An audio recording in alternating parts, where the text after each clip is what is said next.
Hi, it's Dee from Inspired Health by Dee, and I'm really excited to be here today to chat about endometriosis and hope. And I wanted to welcome my guest today, Sarah Thomson. She is a CEO, owner, and founder of online social butterfly, mum, wife, and endo warrior. So welcome, Sarah. Oh, thanks, Dee. I'm so excited to be here. I'm really excited that you're here today too. So I know that for me, with my own endo journey, that when I was like stuck in the middle of it and things were really, really bad, I felt like I would always be in pain and that I would always struggle and that endo would always rule my life. And I guess that there was always that doom and gloom that the diagnosis meant that, like I said, that I would always be in pain. But then fast forward 5 years and my own endo is managed. I'm pain free. Lots of different changes from the surgery, diet, lifestyle. And I was thinking about how can I provide hope back to the endometriosis community, because I just see that there's so many women struggling and so much, so much pain and not enough hope. So I thought, well, why not interview women who have endo so they can share their unique story and pass on their own personal message of hope. So I'm excited to hear your story today. So did you want to start with telling us a bit about your endo journey? Oh gosh, it's been actually a really long journey. So I started my periods when I was 13, and by the time I was 15, I was suffering chronic pain. And I lived in country Western Australia, and I've got a lovely mum who's super supportive and kind. And she just kind of, I've talked to her about it subsequently, and she said, I just thought maybe you're a bit dramatic, which I can be a fun person. So she took me to our GP and I got put on the pill, which is really, really common. And I'm 47 now, so this is like 30 years ago. So this is how we treated period pain. And look, it was a country GP, probably had no clue, and they're not well educated. And over the next few years, my pain intensified. I remember when I was at uni, I went and saw someone and they did just an ultrasound, and then they kind of just went, there's nothing wrong, off you go. And my pain got to the point in my 20s when I was working that it was painful all the time. And so I used to get, my endo pain is in my side, rather than around my sort of reproductive organs, which is quite off-putting, because every time you present an emergency, every time you see a GP, the first thing I want to do is look at your appendix. I still have my appendix. I still have my appendix. There's nothing wrong with those. And as my pain got worse, I was sort of at the point where I would lose consciousness from pain. So that happened to me several times. And then obviously an ambulance takes you to hospital. The good thing about that sounds horrific, and it is, I don't want to diminish that, is that people take that quite seriously, because they're like, wow, there's something really wrong. And I had a lovely GP. I was living in Sydney at the time, and he was really tenacious in that this is not normal and this is not acceptable. And he did a full, look, I can't remember if it was an MRI or a CT because it was 20 years ago, but a full body scan. And that scan showed that I had about 45 cysts, and that my ovaries were actually touching, which is what causes you to lose consciousness. It's really, really painful. So that he's sort of like, wow, we need to send you straight away to get some treatment. You need to have surgery. This is really serious. So he took it really seriously. And I was actually really lucky to be referred, because living in Sydney, to a teaching hospital. And I don't know if you know the head of Endometriosis Australia, Jason Abbott. This is 20 years ago. He was the understudy at the time.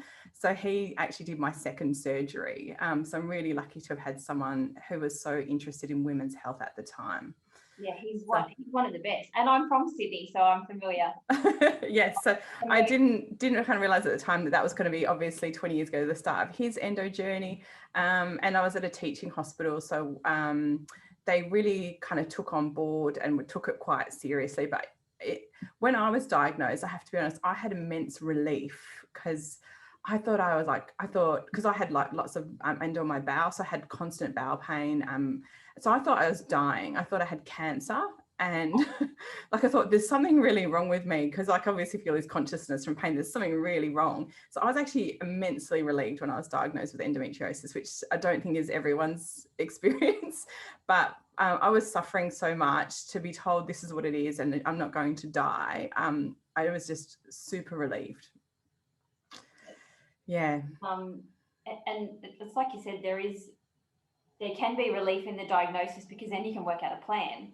Yes. And I think also, and I know a lot of women will feel like this, there is a huge part of you that thinks you're a hypochondriac. There's a huge part of you that thinks, I used to work with all women in my team, and I used to look around and think, why are these women functioning and I can't? Why can't I get through the days I have my period? Why do I have to lie at home in bed? What is wrong with me? And there's a very big part of me that thought maybe I was dramatic, maybe I was a hypochondriac. And so when you get that diagnosis, it's a validation that your pain is real, because no one can measure pain. And so when you say I'm in a lot of pain, it can mean I'm a really dramatic person and I'm like at a 2, or actually I'm at a 10 and I'm about to just lose it. It's really hard. So that to me, I still remember just feeling such relief. Yeah, there's so few good points there that you've mentioned. Is that that everybody's pain is different, and I see it a lot. I don't know if you're part of the Facebook endometriosis groups. Is that lots of women look at other women's pain and say, "Oh, mine's not as bad, so therefore I can't complain, or it's not as bad, so I don't need to get treatment." And every woman's pain is valid. It doesn't matter even if it's 1 day or 30 days, like all month, is that every woman's pain is valid, and that period pain is not normal. Yeah, and I think one of the things that I've found hardest in my endo journey is the unpredictability of pain, because you don't know when you're going to have a bad day, you don't know when you're going to have a flare up, and so it actually sits on your shoulder like a little dark cloud, haunting you when you're well, because you have this feeling like, if I go out tonight, will it all go badly and I have to go home? If I make plans, is that going to all fall apart? And it becomes, so whether you're in pain 1 day or 30 days, it overruns your life because you live in fear of pain. Yeah, I resonate with that. What do you keep in your handbag in case you need, in case you have a flare up? The whole sticky, the sticky heat packs. Yes, or so good. Or if I went to visit a friend, I'd make sure I had my heat pack. You're right. It's so unpredictable. Yeah. And I remember when I was first diagnosed, Panadine 4 used to be available over the counter, and I think I just used to take those like lollies. It's just horrific because they're really bad for your liver. But yes, it was just a way of coping, because I just thought, I used to be fair, I was very unkind to myself when I was first diagnosed. I used to push through, which is why I lost consciousness at work once, which is ridiculous. What I was doing at work at the time, I have no idea. And kind of just go, I just have to be a big soldier and just keep going, like as if I've got something to prove, which is so bad for you, so bad. So the opposite side of that is listening to your body. So do you feel like you do that more now? I'm so good at it now, so good at it. And it's probably, working with more health professionals, and I'm currently under the care at King Edward in Perth. They have a pelvic pain clinic and I'm under care there. So you work with a team of people, and so it's not just about, it's really progressive actually. It's not just about medical treatment, it's about seeing a physiotherapist, it's about doing yoga, it's about seeing a counsellor, and it's about getting proper holistic support. And a lot of that has taught me to stop and rest and to listen to my body and to honour what I feel, which is really, really nice. And I've got a very close friend that comments all the time. She goes, you're so much better at stopping when you have to stop. And listening to, like, the idea isn't we stop when we're done. The idea is we listen to our body and stop before that and let it rest, so we're not exhausted and we don't fatigue ourselves and we don't push ourselves right to the limit so that we exacerbate our endo with pain and stress and things like that. Yeah, and then you end up having to take more days off because you then you're in burnout mode as well as for the endo pain as well. Yeah, it's a very bad strategy. And I feel like if this disease was not associated with women's reproduction, we would feel less shamed and we would feel less like we had to go on with it. I remember when I was diagnosed, I worked for Nestle, which is a really big company, and my boss was male. And at the time, there was like literally a trifold brochure that you got given when you left the clinic on what endo was. And when I spoke to him, he obviously went home and talked to his wife and came back and went to see HR and came up with this plan of how we could make my work for me. Oh, and which is unbelievable. oh, that's And beautiful. I Yeah. know, because obviously he knew that I had pushed through so much, and that's not really helpful. And also I was a really bad workaholic. So that's not helpful either. And after one of my second surgery, he actually got someone into job share with me so that I could come back and actually probably just work 30 hours a week rather than 50. But yeah, really, really good that other people can help you respect yourself as well. Amazing. Wow, that's incredible that he did that. Yes, I know. He was a lovely man, and I kind of didn't appreciate how nice he was, because then obviously I had subsequent jobs, and then you're trying to live with your flare-ups and you declare that you've got this disease, and most people think that means you've got bad periods. And so I've had not the same response in other positions that I've had. Yeah. And yeah, it's so much more than bad periods.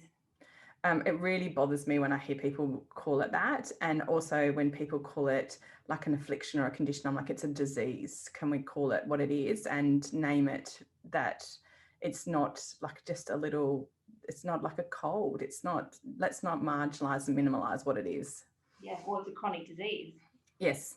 Yes, and hence the better way to treat it is the management side of things, which sounds Yes. amazing that that's the type of treatment that you're having at the moment. Yes, and that model actually comes out of the UK, because obviously I'm way into my endo journey here, so I've done lots of research, and they found that, because unfortunately I'm come to this too late. I already had 8 surgeries by the time I came to the pelvic pain clinic. And they tend to send people there who I think at the end of the line, whereas it would be wonderful if there were clinics like endo or pelvic pain clinics where women got referred to almost straight away, because there's so much research to support that having, you know, constant surgery, whilst it gives you some relief, like the 3 to 6 months afterwards, you're like a new woman, it just comes back and it just keeps repeating. And so then after you've had so many surgeries, you have scar tissue, there's so much research to support that having lots of surgeries is not the way to treat and manage endo. And the fact that our medical system is recognizing that and treating the pain. And so how do we manage pain? And we don't just manage pain with drugs, we manage it with, you know, seeing physiotherapy, doing yoga, you know, looking at your diet. All those kind of things are now actually coming into a Medicare system in Australia, which I think is really exciting. It is exciting, because that's the philosophy that I believe in as well. As a naturopath, you know, that from an endo journey perspective and a treatment perspective is that it is better managed when it is done as like a multidisciplinary approach, which is exactly what you're doing with the same thing, Yes. team approach. Because if you just do surgery, then you're likely to be back in surgery much more frequently, and then it's like you said, it keeps that cycle going of then you're still in pain, and then you get adhesions, and so it just keeps going. Whereas in between, there's so much that can be done with nutrition and managing stress, because, you know, stress flares endo and pain, and all the pelvic physio. So did you do pelvic physio? Are you doing pelvic physio with the team as well? I only did a couple of sessions because I don't have extensive issues, thank goodness, with like my bladder and things like that. So, which is unusual with like difficult cases like my own. And it's funny you should say, because when I first saw the team, and this is how it actually works, it's decently hard to get into the program, but when you do, the first appointment you have is 2 hours. 2 hours with that team. So I don't even know what that must cost Medicare, but it's phenomenal. And I actually left and I couldn't even drive home. I was so emotional, because in all the surgeries that I've had, all the treatments that I've had, no one has ever spent that much time with me talking about my health, which is appalling when you think about it.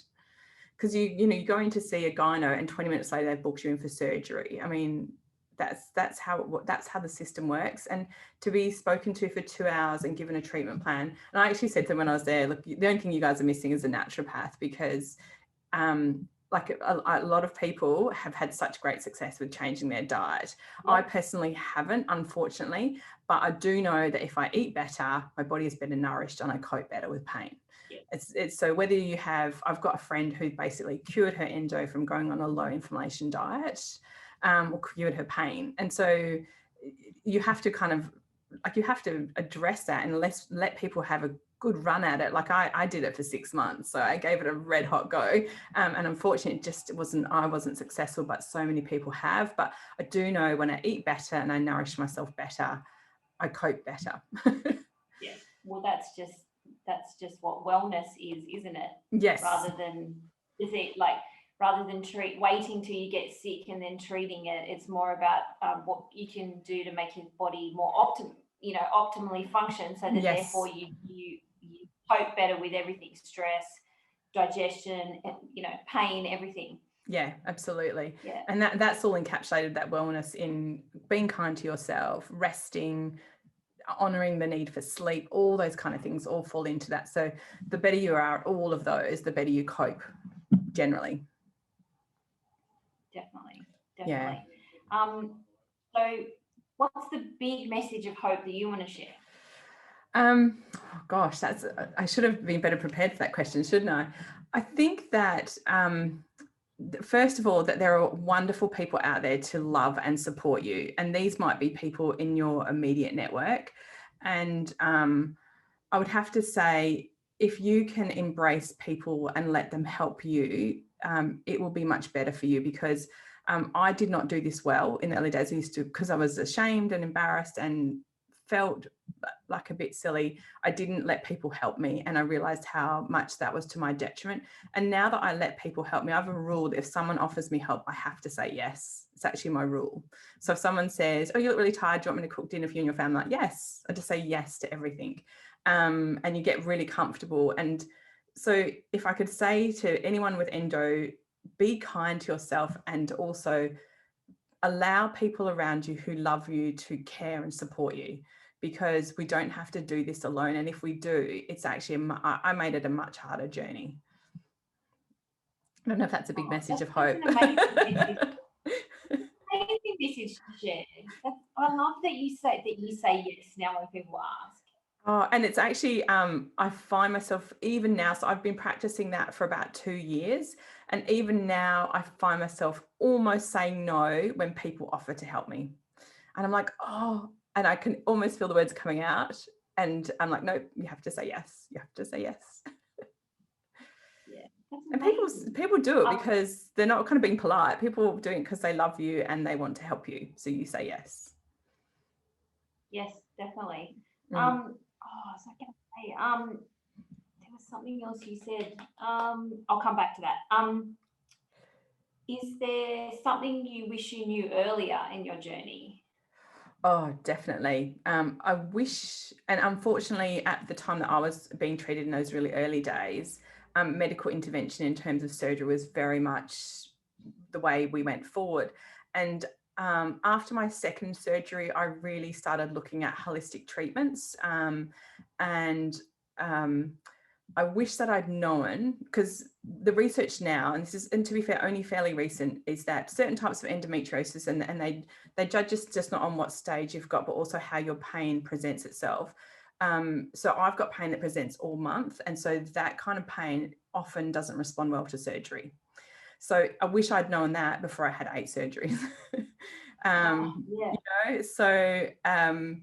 And I don't think, to be fair, a lot of gynos and experts knew that. Like good old Jason, I don't reckon he knew that 20 years ago. It's been emerging information. And so I'd wish I'd known that keeping going back would give me very short-term benefits, and that if I could try and embrace alternative methods, and particularly just that wellness, that life would be a whole lot easier anyway. So I wish I'd been more consistent with embracing wellness, and therefore I would have had less surgeries. Yeah. Okay. And so yeah, sorry, go.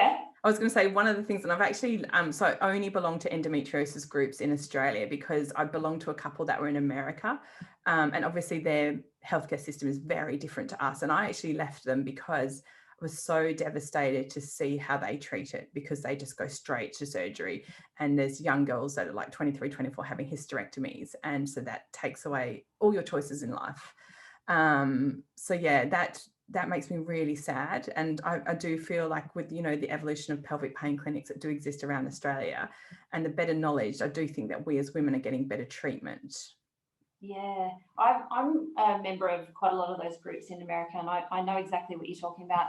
and their healthcare is so driven by their job or by their where they live and things like that. It's much more than here in Australia. It's devastating when people say, I went to the ED, because I've obviously been there multiple times, and it's free in Australia if you present to the ED, and it's cost like $12,000, and you're like, how would you do that?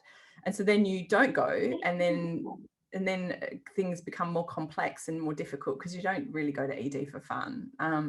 So yeah, that I find that heart-wrenching, and I find it almost unbelievable that people live in the system and don't realize how broken it is. So that's my political views on the American healthcare. We're open a can of worms if we start talking about that. No, we'll leave that. We'll just pop that one back in the corner. Yeah. I think so that there's a good point there though, is that there are different types of specialists that actually do work with endometriosis, and I don't know, which I think is a good point to mention. So a lot of there's as you know, there's two ways to remove endo. There's the ablation method, and then there's the excision method. And ablation can have a higher reoccurrence rate of endo and can actually damage tissue more, so that then the surgeries become more frequent, whereas excision surgery is the better option. However, not many of the specialists actually do that. So trying to find somebody that does that is a really important point to mention. Yes, as well. And I know in my journey those didn't exist, and now they do. And they're also, if you're like me and you have endo on your bowel, there are specialists that deal with that as well. So you do need to get someone. So in West Australia, there's only one surgeon that manages that kind of endo that's spread to your other organs, and particularly your bowel. So you need to make sure that you're dealing with someone who knows how to manage what you have. So once you've got that diagnosis and you know where it is and you know what's going on, then you can seek out the kind of specialists. And I have to say the Facebook groups are amazing for that, because someone will put up, I'm located here, who can help me? I'm looking for an excision specialist. Who do you recommend? Who have you personally used? Yeah, I 100% agree. And you find that and I know this because of my own journey and because I work with endo women, is that the advanced trained laparoscopic specialists often have the colorectal surgeons or the urodynamic specialists that they work alongside already, so that then there's that team approach in managing endo if it has spread to other organs as well. And it's in terms of one of my messages I wanted to say to people, and I don't know if I was talking to you about this or someone else, but I saw it in a Facebook group, and someone said, is there such a thing as a doula or a person that can come to you with your appointments to help you process information? And I certainly was like, gosh, wouldn't that have been amazing? Because I still remember one of my first appointments that I had with Jason, and it was Terry, who was the other main surgeon in Sydney. And I left that appointment absolutely shell-shocked. And I reckon I absorbed 5% of what they told me. They told me so much important information, because within 2 weeks I had to have surgery. And because there's so much to absorb, and it's lots of medical terms that you're not necessarily familiar with, I just, you know how you can have a birth doula, wouldn't it be great to have an appointment doula that you could take with you as this support person that could help absorb that information and help you? Like I wish I'd written down questions that I had, because I walked around, I was like, oh, I don't know still, because there's just such a lot to take in, and it's really overwhelming, and you often get that sort of 15-20 minute appointment, so you've got to, you're sort of in and out before you know it. And so I know for a fact in Australia is you're well within your rights to take a person as a support person to any appointments that you have, and I would highly recommend that you do that, because it's not about them advocating for you, which they can definitely do, but it's about them helping them take in information that you're not going to take in yourself. Yeah, I agree. Yeah, we briefly had a chat about it, and I yes about this, and I thought, wow, like I would have really benefited from that as well, because I didn't even think about it. I just thought I'll just go along to my appointment, and then same thing, you just don't absorb everything. And I went outside and I sat in the park, and I sat on the park bench and I cried, because I just couldn't. I was like, what just happened? It was so overwhelming to hear all that information, and then, you know, the fertility, like the question of fertility starts getting thrown into the mix as well, and having somebody there would have made a really big difference. I 100% agree to take someone with you. Yeah, and if anyone's listening to this, please take that on board, because it will make such a big difference. You you'll be amazed at what you didn't pick up in the appointments that is said. And also if someone can have those questions and then you can be a bit more prepared and organized, that's also really helpful. Because I walked away sounding like the same as you, like lots of questions unanswered. Yeah. And then it's hard to get back in, or you've got to pay consult fees again. And yes, definitely. Yeah. So I remembered what I was going to ask you. Oh, so great. I know how you said that you felt the shame around like the symptoms and everything. And I know that now you're a really big advocate for endo and yes. Endo awareness. So was there like a catalyst, or was there a point where you just thought, no, that's it, I'm gonna start sharing what happened? Yes. So when I had my hysterectomy 3 years ago, obviously you've got to take a really big chunk of time out of your life. You've got to bed rest for a month, not drive for 6 weeks, all those kind of things. And it was while I was actually just recuperating. And I was just like, I'm sick of explaining to people why. And I actually found myself, and it's probably part of the grieving process, because when you have a hysterectomy, there's a whole lot of grief that goes around that. So even though I'd finished having my children, it's still you will never have another baby. And it's all those things that go with that. And while I was there, I got part of my grieving was I got really angry that nobody knows about endometriosis. And I got really angry that it's more common than diabetes and it's not taught in our schools. And our children have no idea what it is. And therefore, our girls that are coming up have no idea. And that really, it made me really cross. And I felt like I know that my mum has definitely battled with her own regret of how she managed it. But I always say you did your best with the information that you had at the time. And so to me, I feel like when I kind of was just lying there recuperating, I started to join groups and I started to look, because we've obviously got, we've got groups that we can belong to, and we have now we have not-for-profits that do it. And they just are so, I feel like I wanted to be part of that. And I feel like I wanted to share my story. So obviously talked about the fact I run my own business. I'd never talked about the fact that I have endometriosis in my business. And I have a really big following on social media. And so I'd had my surgery in the December, and in the March, it's Endometriosis Awareness Month. And I wrote a post that was my journey and my story. And I just shared it. And it got shared something like 65 times. I just kind of thought, I don't care if people don't want to hear this. I don't care if people don't care, but I want to make it known that I have this disease. It's okay to talk about it. And I'm going to put it on my business page, on all my socials, to share it. And so I've had confidence to speak up about that. And so often if you're at something, especially in a business context, because there's always blokes there, and I don't know why we're ashamed of having a women's disease. People will say, what's something people don't know about you? And I'll say, I suffer with endometriosis. And then people will always ask, what's that? And every time someone asks that, I feel a mix of sadness and anger that I have to explain what it is, because you don't have to explain to people what diabetes is. They know what it is. And so my hope is that the more we talk about it, the more, when I say I've got endometriosis, someone will say, I'm so sorry, rather than going, I don't know what that is. And that would be the dream situation. So I've got 2 sons. I talk to them about it. And I talk to their friends about it, because one day they've got sisters, or they'll have partners, or they'll have children. And so it's just building that awareness. And every time someone asks me to speak, I will put my hand up every day of the week to talk. And I get asked reasonably regularly to talk, which I love. And I just feel like if we can start talking about it and being comfortable, it allows other women to do the same. Yeah. Yes, I agree. And I love that you felt, well, it's not great you felt the anger, but that you turned it into a positive so that you can be an advocate for endo, because it's like you said, it affects so many women. And so the likelihood is, if you sit down at a dinner table with people, you're going to know people. There's going to be people at that table that have endo, or know whether their sister or their auntie or their daughter or their work colleague. And so you're right, the more awareness that can be spread, the better women can get care for it. Yes. And also, I think this is your message that you put out a lot, is that period pain is not normal at all, any period pain.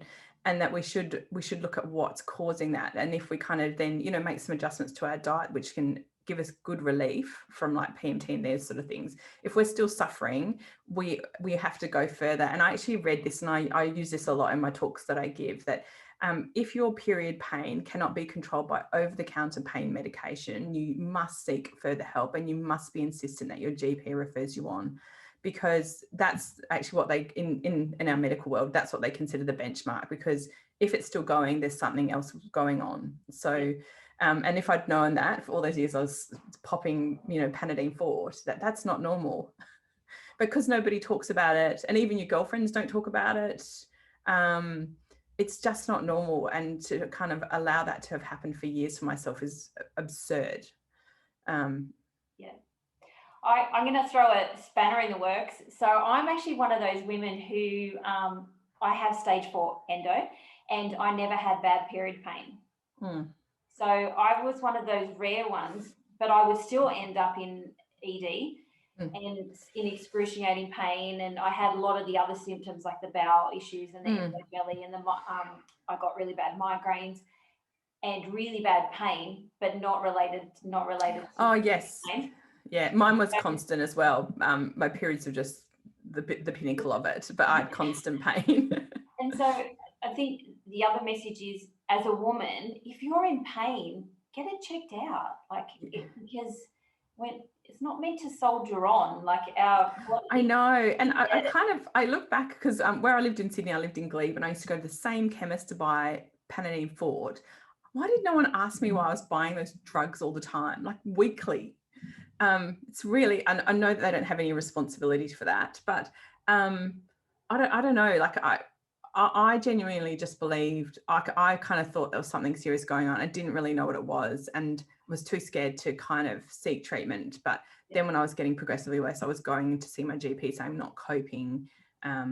And at the time, we didn't recognize those other symptoms. Like, we didn't recognize that pain in your side, and pain like fatigue was not recognized as a symptom. So when you present with symptoms, then they didn't know. And I have to say that is probably one of my big things of hope, is that every day we're uncovering more information and more research about the disease, which I think is just wonderful. And I know that, I think it's the Queensland University, it's quite close to having a diagnostic tool that's not surgery, based on, I think, our genetics. So, I mean, my hope is that if we can get the government to invest more money in it, it will get more research and get better funded, and we'll get more answers that will offer us alternative treatments to surgery, because there should be more options. Yeah, I agree. And the government did have that really big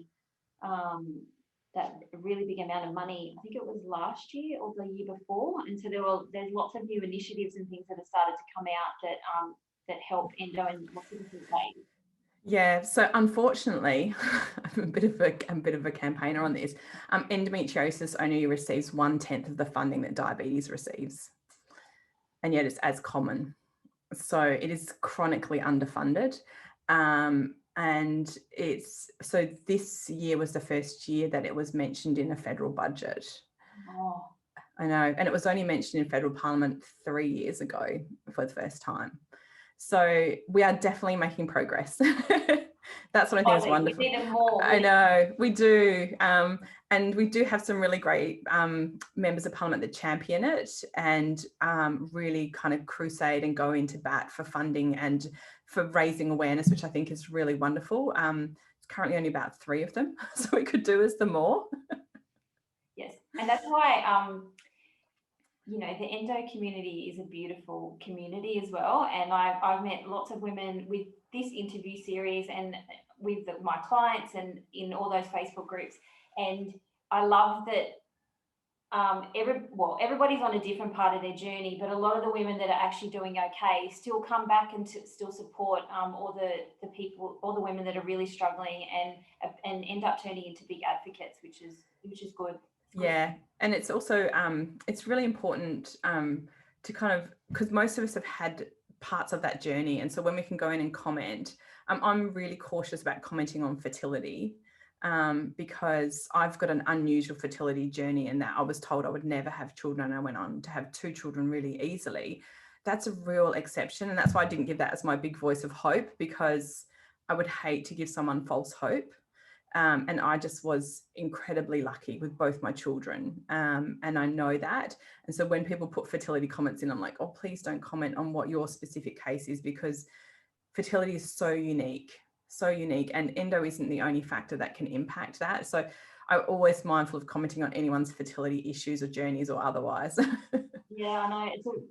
I agree. It's a tricky one. And a few things around that there is a lot of support, like see a fertility specialist that does understand endometriosis, and also the whole early intervention.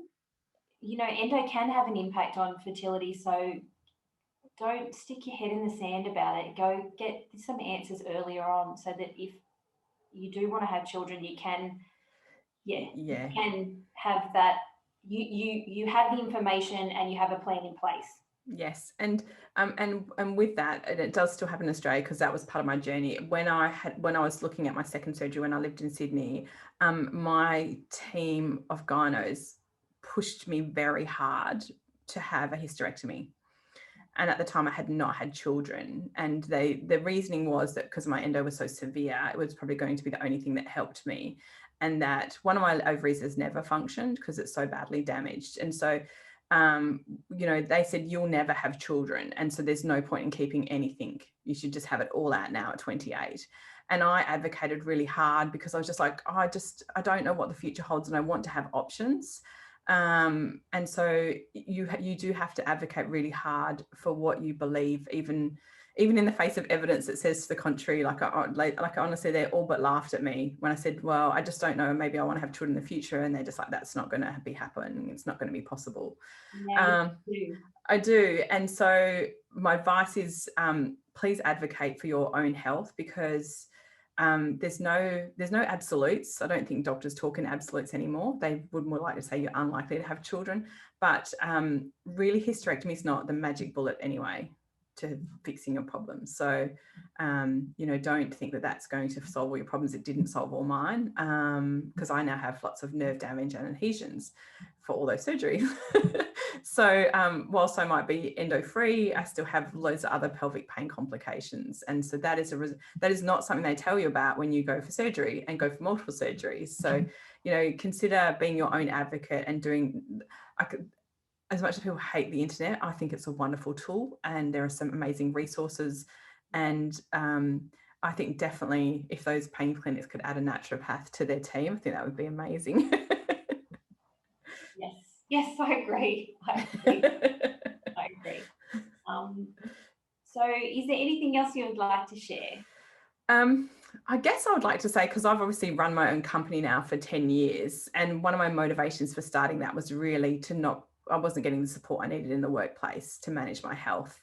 And I love that now I can work as I need to. And if I'm fatigued, or if I'm not feeling great, if I'm stressed, I can really put my own interests first, which is a really luxurious position to be in.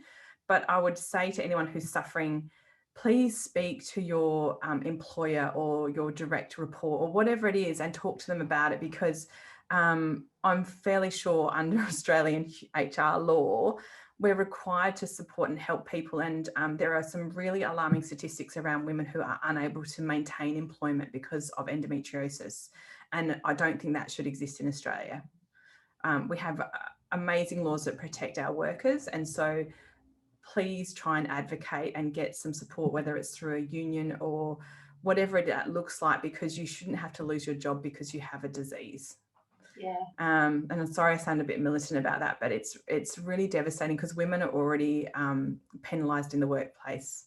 And so this just puts us again behind the 8 ball, and then we become unemployed, and all those ramifications that come with that. So I truly believe that in a country like Australia, in a modern developed world with wonderful laws to support workers, there's no reason for you to be unemployed if you have endometriosis. So that's my big comment, sorry. It's an important message to share. And for people who actually work in a workplace, and then like you said, running your own business gives you the flexibility to be able to shift things around if you're not feeling great, and to shift things around if you're not feeling great. And lie in bed in your pajamas and sit on your laptop. with the heat pack plugged in. I've got a one that's got a battery that plugs into the Or heated blanket, that's always a good one. Yeah, oh good. I've actually just upgraded my office and I've got a heated chair now. It's pretty nice. Oh, amazing. I need one of them. It's really good. Thank you, Sarah, for sharing all your sharing your journey, but then also your knowledge around, having endo and working and just all of it. It's so beautiful that you've shared all that. I really appreciate it. Oh, thank you so much. It's been lovely talking to you, Dee. Thank you so much. All right, I'll talk to you soon. Bye-bye. Bye.